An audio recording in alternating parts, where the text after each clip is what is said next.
Kita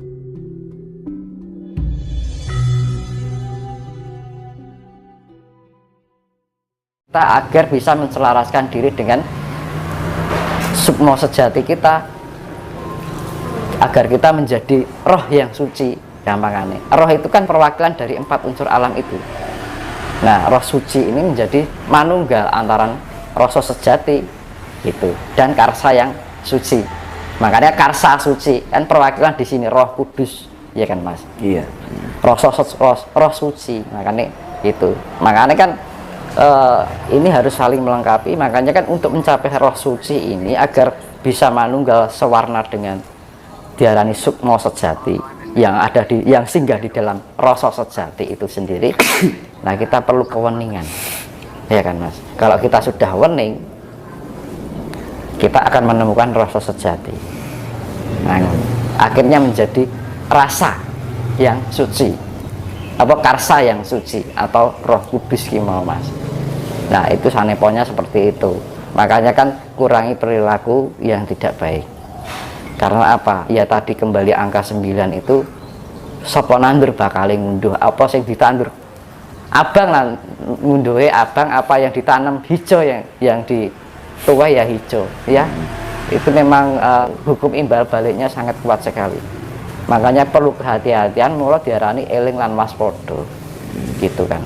Kita eling dengan perilaku kita, eling dengan ucapan kita, eling dengan prasangka kita, eling dengan pikiran dan karsa kita. Makanya kan kudu elingan, waspada dengan apa ya, ucapan kita ya, sekeliling kita ya, pikiran kita, rasa kita, kan gitu. Kewaspadaan itu kan dalam arti awas ya. Lah awas itu kan perlu fokus ya. Lah fokus itu, nah untuk mencapai fokus itu kan butuh kesadaran diri, iya. Tingkat kesadaran yang tinggi. Nah itu, nah kesadaran yang tinggi itu kan harus dibangun dari sebuah ketenangan. Kembali ke situ, jadi mulek nih Mas. Itu memang putarannya seperti itu, saling terhubung. Nah gitu. Jadi kalau eling itu kita harus manembah marang Gusti. Jadi sifat eling itu kita eling dengan diri kita sendiri. Manakala kita eling dengan diri kita sendiri, sama ya artinya rasa sejati yang menjadi tempat singgah sukmo sejati kita, maka kita sama aja kita mengingat Tuhan itu sendiri. Eling kan mengingat ya Mas. Eling karo perbuatannya dhewe, eling karo pangrasane dhewe, eling dengan pikiran kita itu benar atau salah, eling dengan perasaan kita itu benar atau salah, eling dengan perilaku kita itu benar atau salah. Nah, untuk mengetahui kan itu butuh perenungan kan. Nah, itu kan. Introspeksi diri, evaluasi diri, kekurangan saya apa, kelebihan saya di mana. Saya harus bagaimana, sepantasnya apa yang harus saya lakukan. Makanya di situ. Nah, ini harus saling berkolaborasi.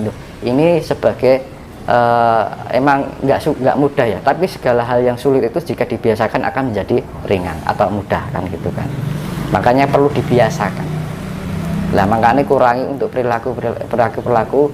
Ya kita jangan saling membedakan antara satu dengan yang lain. Setiap orang mempunyai kelebihan dan kekurangan atau plus minus kan gitu kan. Misalkan ada kekurangan di dalam diri orang lain, ya anggap saja itu adalah proses dari dia. Jangan sampai kita menghujat mereka. Kalau ada yang salah kita hujat, kita jelek-jelekkan, jangan gitu kan. Yang perlu kita lakukan adalah kita saling mendoakan. Nah, dengan doa yang kita berikan pada orang lain itu akan berbalik pada diri kita sendiri tanpa kita harapkan. Itu otomatis. Jangan malah melakukan tindakan yang sudah jelek kita jelek-jelekkan, ya kan? Sudah orang yang misalkan belum mampu malah kita rendahkan, ya kan? Ya kita doakan semoga menjadi jalan terang untuk yang sedang berproses, kan ngono kan? Makanya kan perlukan keweningan. Keweningan itu akan menciptakan pikiran yang positif, ya kan? Ketika pikiran kita positif, maka prasangka kita positif. Nah, ketika prasangka positif, disitulah yang namanya rasa sejati yang rasa. Nah, itu Mas. Iya. Nah, ini terkait dengan mimpi, Mas. Iya. Di awal tadi Mas Dinus sebelum mendapatkan burung perkutut, Mas Dinus kan mimpi kan? Iya. Jadi mimpi bertemu dengan seorang, nah, dengan baju yang sama, ketemu sama orangnya. Iya. Cara membaca petunjuk dari mimpi dan yang membedakan antara mimpi itu suatu petunjuk Atau bukan, gitu. bukan itu bagaimana, Mas? Ya gitu, makanya kan kita kalau mengolah spiritual itu nanti akan mudah membaca suatu sasmito, Mas. Nanti sasmito, sanepo kan gitu kan. Sasmito kan sanepan ya, gitu kan. Atau siloka, atau istilahnya gambaran-gambaran yang kadang-kadang sulit dimengerti oleh pikiran yang pada umumnya kan gitu kan. Makanya kan perlu kewaskitaan itu kan dalam membaca sesuatu. Ini petunjuk atau bukan itu pasti kalau kita sudah mencapai tingkat spiritual yang tinggi, kita akan mampu mudah untuk menganalisa sesuatu, mengupas. Kadang-kadang kan orang dahulu itu kalau berbicara kan tidak secara langsung, ya kan, pasti pakai siloka, sanepo kan gitu kan, sasmito. Nah sasmito itu petunjuk-petunjuk dari alam, ya gitu. Akhirnya kita bisa membaca situasi, membaca keadaan yang sulit dimengerti oleh orang pada umumnya.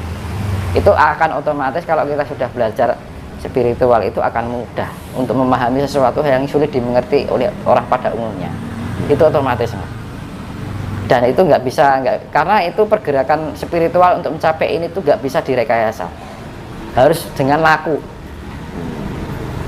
dan tidak bisa dikejar. Saya harus mencapai itu, nggak bisa, karena ini berjalan dengan sesuai dengan suatu pengabdian, bukan didasari rasa keinginan kan gitu. Karena saya laku kayak gini kan juga nggak mudah, Mas.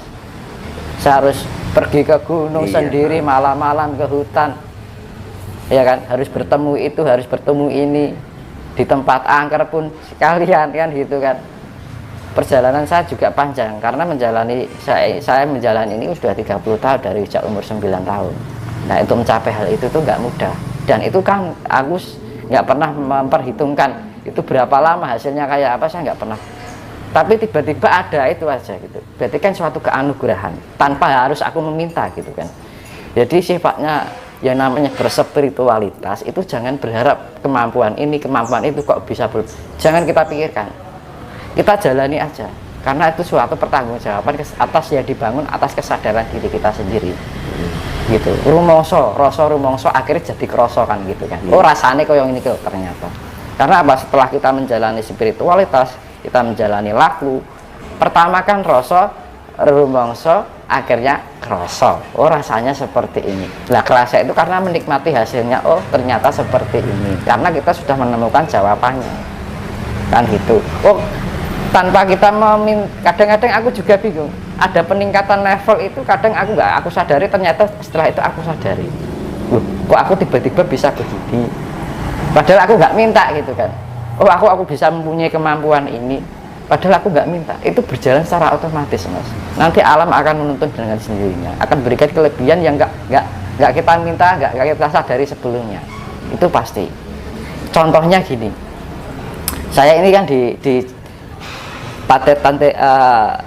Patertan Ismoyo Tunggal itu, saya baru pertama di situ mimpi jadi kenyataan. Setelah sampai di atas saya merenung, saya merasakan ada titik energi pusat dari ini, titik tengah dari Candi Ceto dan Candi Sugo, ya kan.